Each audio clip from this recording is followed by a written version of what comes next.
দেশ থেকে বাজার সিন্ডিকেটের স্মৃতি মুছে দেয়া হবে, সিলেটে এমনটাই জানিয়েছেন বাণিজ্যমন্ত্রী খন্দকার আব্দুল মুক্তাদির।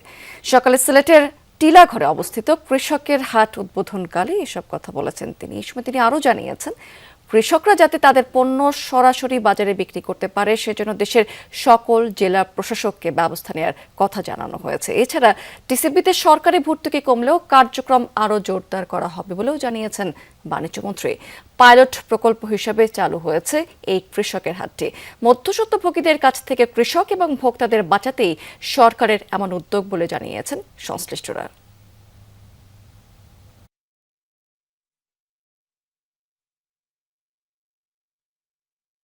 ভোক্তা পর্যায়ে যখন পণ্যটা আসে তখন দেখা যায় যে সেটি ক্রয়সীমার বাইরে।